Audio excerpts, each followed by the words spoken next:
Maya sat in the break room, a mug of tea cradled in her hands, listening to the laughter and excitement that spilled from the TV. The office buzzed with the fervor of the latest football match, every coworker glued to the screen. She had never understood it.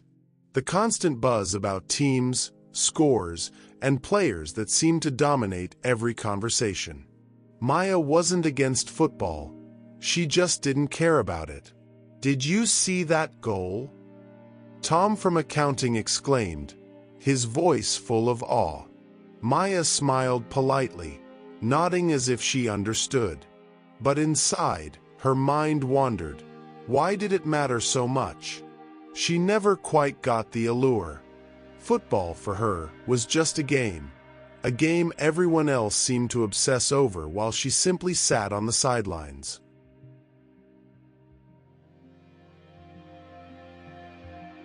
Maya stirred her tea, the warm steam rising gently from the cup as she sat in the break room. Around her, the office hummed with excitement. The TV mounted in the corner blared a football commentary, and the room echoed with the sound of colleagues discussing the game. "Did you see that tackle?"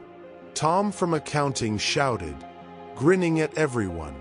"Unbelievable!" Maya smiled politely, offering a half-hearted nod. She had no idea what tackle he was referring to, but it was fine.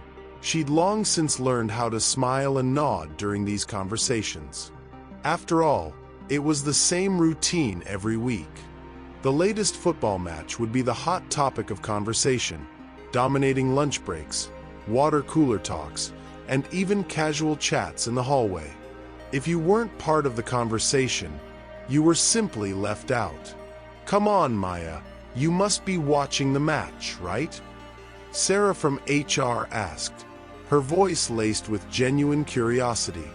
It wasn't a question, more like an expectation. Sarah looked at her with that familiar smile, the smile that said, "I know you're just being coy, but we all know you're secretly obsessed too." But Maya wasn't secretly obsessed. She didn't care about football. Sure, she'd watched the occasional game with friends in the past, but the excitement that others felt? It just wasn't there for her. She didn't understand why people couldn't stop talking about it. The thrill, the passion, the drama, none of it resonated with her. No. I haven't been following it," Maya answered softly, then immediately felt the familiar wave of discomfort. It was as though a shift had occurred in the room. The friendly chatter paused, and a couple of heads turned in her direction. The silence wasn't loud, but it was noticeable. Sarah's eyebrows raised slightly, and then she quickly tried to fill the gap. "Oh, no worries. Just thought I'd ask. Everyone's into it, you know." Maya nodded, pretending to sip her tea. Why did this feel so uncomfortable? It wasn't as though she had a deep-seated dislike of football. She wasn't judging others for their passion. But why did it seem like she was supposed to feel the same way?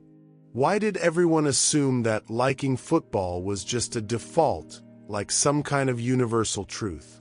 She glanced at the screen, where the commentators were shouting over the top of each other, hyping up the game. For a brief moment, Maya felt disconnected. It wasn't the sport itself. It was the pressure to conform to something that never quite sparked anything inside her.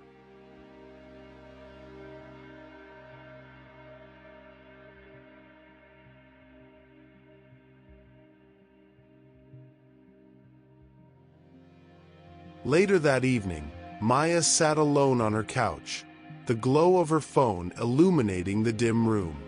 Her friends had sent messages about the football game, highlights, memes, and playful jabs about teams and players. A part of her wanted to engage, to join in the fun like everyone else, but the truth was, she just didn't care. Scrolling through the endless updates, she found herself wondering why football, in particular, never seemed to captivate her. She had tried, she reminded herself. She'd gone to bars for big games with friends, sat through the endless debates about which team had the better striker, and occasionally attended family gatherings where the TV was tuned into the game. But every time, she felt the same. The buzz around her, the cheers and groans of the crowd, it was all just noise. She couldn't find the spark that seemed to ignite everyone else. Maya leaned back, her thoughts drifting to childhood. She was never exposed to football in the way others were. Growing up, her family was more interested in quiet weekends or outdoor activities like hiking or cycling. Sports weren't part of the daily routine. It wasn't that her parents disliked football. It just wasn't a priority. On Sundays, while other families gathered around the TV to cheer for their teams, Maya's family would be having lunch at the park or visiting relatives. There was no ritual, no excitement tied to the game. As she grew older, football became something other people talked about. It wasn't like the music or movies she loved, where she could dive into conversations with passion. Football felt distant, like an impenetrable world of rules and statistics that didn't quite make sense to her. Sure, she understood the basics, kicking a ball into a net, the concept of winning and losing, but beyond that, it all felt like noise, disconnected from her interests and values. Maya thought back to a conversation she'd had with her college roommate, who was a die-hard fan of the sport. "You just have to feel it," her roommate had said one night, explaining why she loved the game. "It's about the passion, the community, the excitement." Maya had tried to feel it, but no matter how hard she tried, the excitement never came. The passion wasn't there. She wasn't moved by the fast plays or the roar of the crowd. Football, for her, felt like something others found meaning in, but something she just couldn't connect with. Maybe it was more than just disinterest, Maya mused. Maybe it was a simple difference in how people derived enjoyment. It wasn't that football was bad, it was just that it wasn't her thing. And that was okay, wasn't it? Maya had always been an observer of football culture, but recently, she'd found herself paying more attention to it. It wasn't just the game that intrigued her anymore, but the way people talked about it, the way it brought them together, and the kind of energy it seemed to generate. At work, the energy on game days was palpable. The office was buzzing with excitement, with people swapping predictions and analyzing match stats. Conversations in the break room revolved around players' form, the referee's questionable calls, and how a single moment could change the course of an entire season. As Maya sipped her coffee, she couldn't help but listen to Sarah and Tom's animated discussion about the latest match. "I swear, if Messi had just been a second quicker, we would have had that game," Sarah said, almost out of breath from the intensity of her words. Tom laughed. "You're right. But it's more than just the players. It's about the whole experience. The passion, the adrenaline, there's nothing else like it." Maya nodded along, as if she understood. She had heard this before. But the thing was, it wasn't just the game that seemed to matter to people. It was the entire experience surrounding it. The jerseys, the flags, the beer, the chants, the group rituals. For many, football wasn't just a sport. It was an identity, a cultural event that united strangers and friends alike. She began to see how football acted as a kind of social glue, binding people through shared experiences and a common language. It created communities, not just among fans but within families, workplaces, and even countries. People didn't just follow the game, they became part of it. There was a sense of belonging in it, a sense of being part of something bigger than yourself. Football was more than a match on a screen. It was a lifestyle, a social event, a way to connect with others. But Maya couldn't help but wonder if this connection was superficial. Was it the love for the sport itself, or was it the sense of belonging that football created? She couldn't deny that there was something magnetic about the way people could rally around their teams. It was like the game provided an emotional outlet, a place to vent frustrations, celebrate victories, and share in collective hope. Yet, she still couldn't shake the feeling that it was all a bit performative. Was it really about the love of the game? Or was it about being part of something that made you feel accepted, made you feel seen? Maya shifted uncomfortably in her seat, realizing that the deeper she dug, the more she was beginning to understand why football was so captivating for others. Still, it didn't answer the question. Why didn't she feel the same way? Maya couldn't help but feel like an outsider during the annual office football pool. It was that time of year again, and the excitement in the air was electric. Colleagues gathered in groups, eagerly discussing their predictions, debating team stats, and buying into the hype of the season. It wasn't just about football anymore. It was about belonging. Everyone in the office was participating, even those who didn't know the first thing about the sport. But they weren't doing it because they loved the game. They were doing it because it was expected. Come on, Maya, don't tell me you're not entering the pool this year. Tom called across the break room, tossing a slip of paper in her direction with the names of teams to pick from. Even if you don't know anything about football, it's just fun to guess. Maya hesitated, looking at the paper. She knew it wasn't about the sport itself. It was about the camaraderie, the shared experience. But that wasn't enough for her. She realized that, for the people around her, football wasn't just entertainment. It was an emotional investment. The players were their heroes, their team was their identity, and the game was a battleground where pride and passion collided. Their emotional stakes ran high, and it wasn't just about winning or losing. It was about feeling connected to something larger than themselves.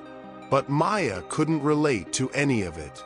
The thought of tying so much emotion to a game, to a team, felt foreign.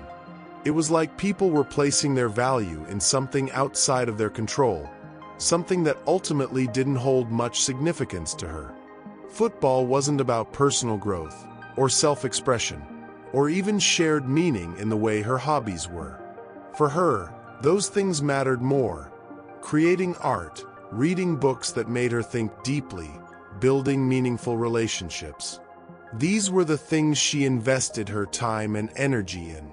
Why couldn't others see that? She wondered. Why was football, of all things, the one shared experience that seemed to define people's social lives?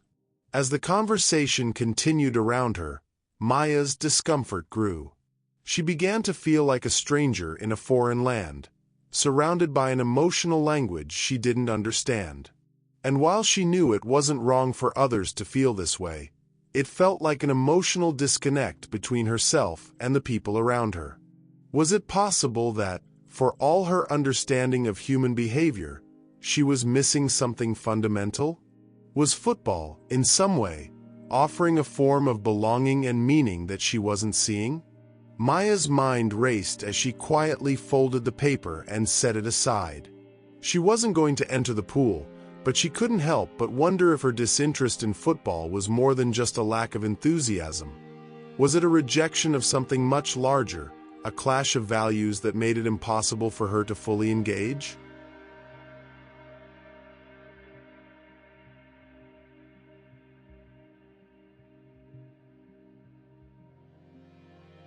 The office was electric with anticipation as the final match approached. People were gathering in the break room, making last-minute predictions, and setting up their snacks.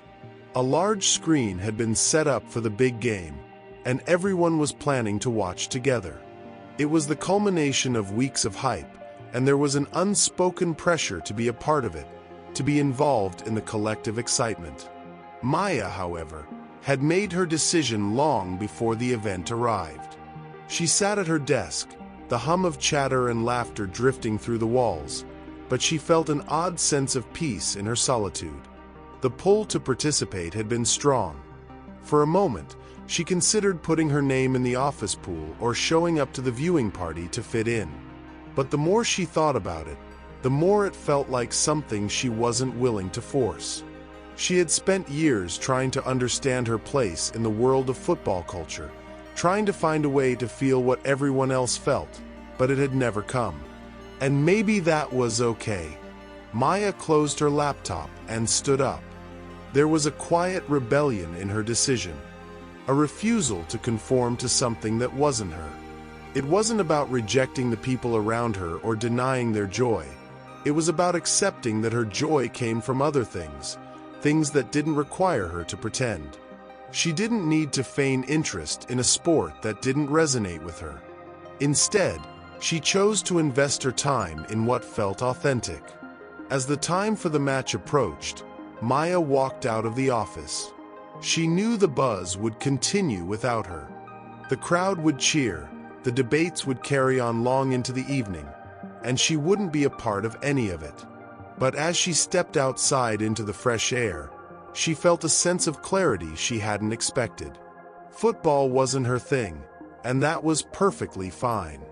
The world didn't require her to align with everyone else's passions. She had her own set of values, her own sources of fulfillment. It was no longer about fitting in, it was about honoring what was true to her.